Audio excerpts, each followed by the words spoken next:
besides the money issues, is a couple things. Number one, Atlantic City is a ghost town. We all know Atlantic City was supposed to be the East Coast Vegas. It's on the ocean. It had all these things that was supposed to work for it, but crime, poverty, all the other, societal ills of city life sometimes have crept in there, and the casinos are all but shut down. And Governor Chris Christie out there is actually looking at a way to see if this can not only just bring revenue to the state, but maybe even save Atlantic City in terms of getting it back on the map in terms of betting. I don't know, but we will see. So, folks, while we're talking about this tonight, let me know, what do you guys think about sports betting? Societal ill? Is it a scourge on the community? I don't know. So we got some sound here today from that show that I saw on Viceland that we're going to talk about. Now, the other reason that, I got into this, the first thing that I pulled up here, and I'm going to share this with you, was a New York Times op-ed piece written on sports betting. And it was written by present NBA Commissioner Adam Silver. And this was from November 13, 2014. I'll read bits and snippets. I'm not going to read the whole thing. Or actually, you know what? I will read the whole thing because it won't take too long. I thought it was a little longer than it was. But this is the NBA commissioner who is now in the out front position on sports betting with his league. And let's get into it. So this, again, from him says, betting on professional sports is currently illegal in most of the United States outside of Nevada. I believe we need a different approach. For more than 2 decades, the NBA has opposed the expansion of legal sports betting, as have the other major professional leagues in the United States. In 1992, the league supported the passage of Congress of the Professional Amateur Sports Protection Act, which generally prohibits states from authorized sports betting. Times have changed since then. Gambling has increasingly become popular and an accepted form of entertainment in the United States. Over half of them have legal casinos. 3 have approved some form of internet gambling, with others poised to follow, talking about the 3 states there. Now, he also says there is an obvious appetite among sports fans for a safe and legal way to wager on professional sporting events. Mainstream media outlets regularly publish sports betting lines and point spreads, as, of course, we know that. Voters in New Jersey overwhelmingly voiced their support for legal sports betting in the 2011 referendum. Chris Christie, who we just talked about, recently signed a bill authorizing sports betting at local casinos and horse tracks, a law the NBA and other leagues have opposed and a federal court has blocked because it violates the previous statute. So outside of the U.S., though, people, sports betting is widely legal and subject to regulation. That's my quote, by the way, not Adam Silver's. But here's what he says. In England, for example, a sports bet can be placed on a smartphone, at a stadium kiosk, or even a television remote control. In light of these domestic and global trends, the laws on sports betting should be changed. Congress should adopt a federal framework that allows states to authorize betting on professional sports. You get the gist of it. The NBA commissioner getting out ahead of this. So what are your thoughts out there? Let me play some sound here, just kind of get you going. This is the general manager, Jay Carnegie, of the Westgate Sportsbook. And again, this comes from Vice on Sports. Take a listen. Introduced to Jay Carnegie, the vice president of the Westgate Superbook. Jay's at the center of the machine that is sports betting in Las Vegas. And from what we saw backstage, it's a well-oiled one. There's a lot more conversation nationally about the idea of making what you do here legal in more states than just Nevada. The state of Nevada only represents about 1.5% of everything that's wagered on these games. It's already going on. So why not go ahead and regulate it and tax it? How much do you think is being wagered illegally on something like the Super Bowl? Well, I've heard estimates about $3.8 billion, just billion. With a B? Yeah, B. $3.8 billion, people. Check that out. Now, can you imagine if it was taxed and regulated? That's why I am with the commissioner in getting out ahead of this. Go and Google. There's a lot of stuff on Adam Silver, because where this comes from with him is when he was David Stern's assistant commissioner of the NBA, he spent a lot of time overseas growing the NBA brand. And that was one of the things that he noticed was the sports betting was legal and how it was done overseas, especially in Europe. So now the sports governor is going to ask you, is it time to legalize it here in America? I think so. I think with the proper controls in place, I think with, help for gambling addicts, and I've known people that have fallen ill to that disease, if you want to call it that. But it's time. Listen to these numbers, man. And, it's time. FanDuel's taking in north of $700 million in entrance fees alone last year. $700 million for daily fantasy sports play.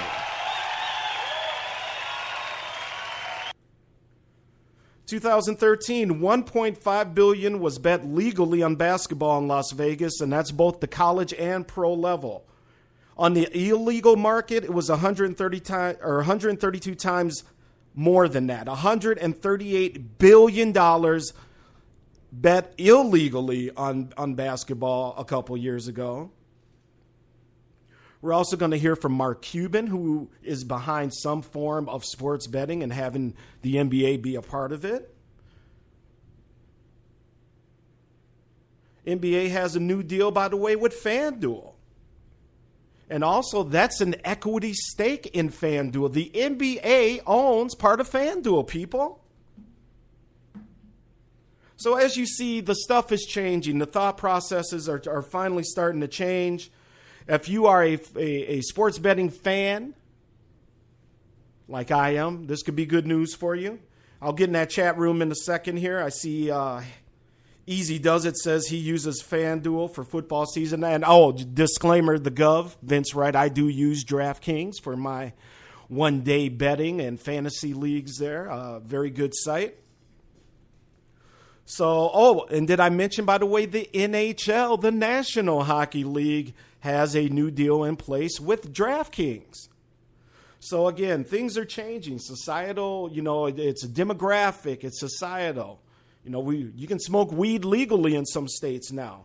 This is going to change as well. Now, personally, I wonder if you guys heard that. Again, major storms going through. Where are my manners, folks? Sports Done Right, again on Spreaker.com. In the chat room, everybody's favorite uncle, the man, the life of the party, Mr. Henny himself, the one and only Jersey Vern, number one Chief Rocker, Jersey Vern. Welcome to the joint. What's up, Chief?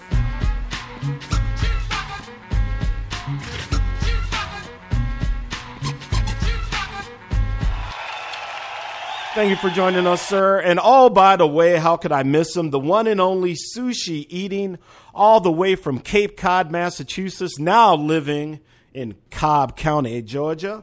The one and only Tom Brady defending, deflated ball sucking, Mr. Grego is in the joint. What's up, Grego? X-Squad affiliate member. What's going down, sir?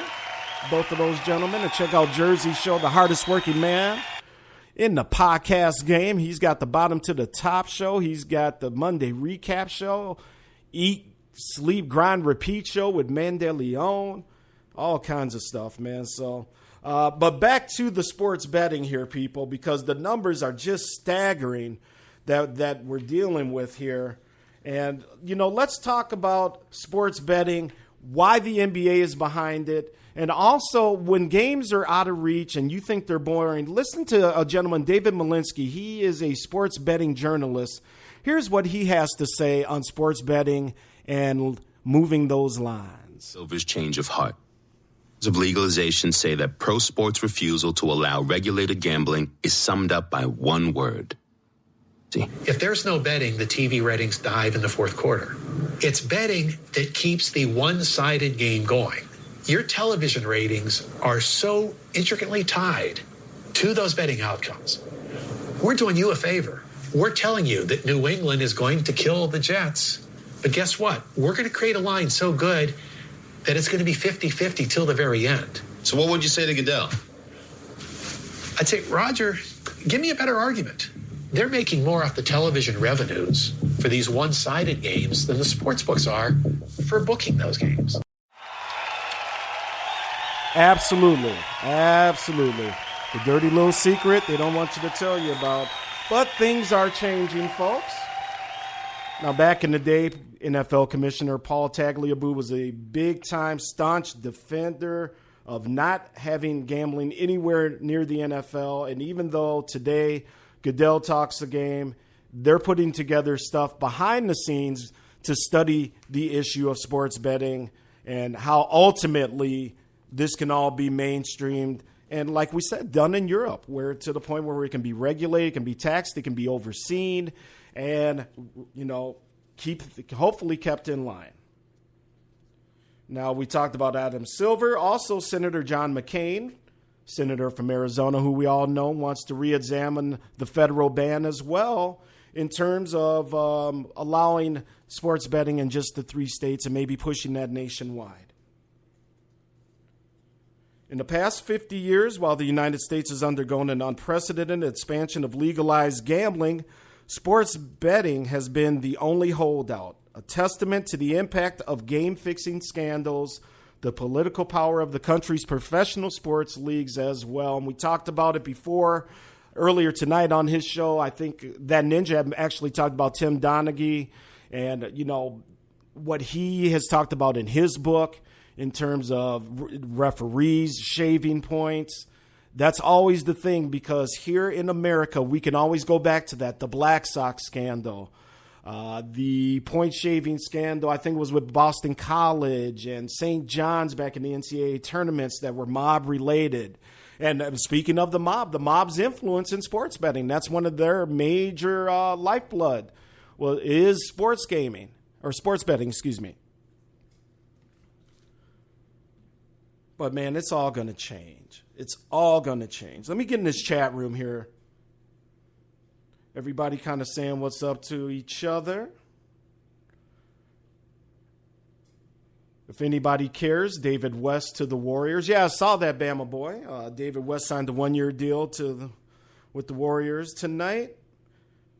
And as we said,